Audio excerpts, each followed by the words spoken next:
गीता अध्याय 15 श्लोक 17 में पूर्ण परमात्मा को उत्तम पुरुष और अविनाशी इसलिए कहा गया है क्योंकि उत्तम पुरुष यानी पूर्ण परमात्मा का शरीर भी अविनाशी है। इस उत्तम पुरुष को परमात्मा भी इसलिए कहा गया है क्योंकि ये पूर्ण रूप से अविनाशी है, सब आत्माओं का स्वामी है, जिसका शरीर भी कभी नष्ट नहीं होता। इस उत्तम पुरुष के लोक में किसी प्रकार का कोई दुख नहीं है।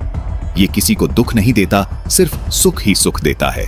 इसलिए इसी परमात्मा को रामचरितमानस में सुख की राशि भी कहा है। जिस गीता ज्ञानदाता काल के लोक में हम रह रहे हैं, इस लोक के मालिक को परमात्मा नहीं कहा जा सकता, क्योंकि इस काल लोक में कोई सुखी नहीं है। इसलिए पूरी गीता जी में गीता ज्ञानदाता ने अपने को कहीं भी परमात्मा नहीं कहा, केवल उस उत्तम पुरुष को ही परमात्मा तथा अविनाशी परमेश्वर कहा है। दर्शकों, गीता जी में अन्य स्थानों पर जहां भी परमात्मा शब्द से संबोधन किया गया है, वो इसी उत्तम पुरुष अर्थात सच्चिदानंद घन ब्रह्म के विषय में बोला गया है। अर्थात पूर्ण परमात्मा का शरीर कभी नष्ट नहीं होता।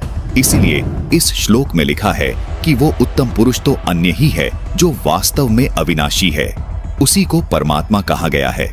संत रामपाल जी महाराज सभी को आदि सनातनी भक्ति पर इसलिए दृढ़ कर रहे हैं ताकि हम सब आदि सनातनी भक्ति करके उस उत्तम पुरुष के अविनाशी लोक में चले जाएं, जहां जाने वाली सभी जीवात्माओं को भी अविनाशी शरीर प्राप्त होता है। अविनाशी शरीर होने के कारण उस शाश्वत लोक में पुनर्जन्म व मृत्यु नहीं होती, जहां जाने के बाद साधक लौटकर इस काल लोक में कभी वापस नहीं आते। इसी को पूर्ण मोक्ष कहा जाता है। गीता अध्याय 18 श्लोक 62 में गीता ज्ञानदाता इसी अविनाशी लोक की बात कर रहा है। यही वो शाश्वत यानी सदा रहने वाला स्थान सतलोक है। पूर्ण जानकारी के लिए संत रामपाल जी महाराज के सत्संग सुने।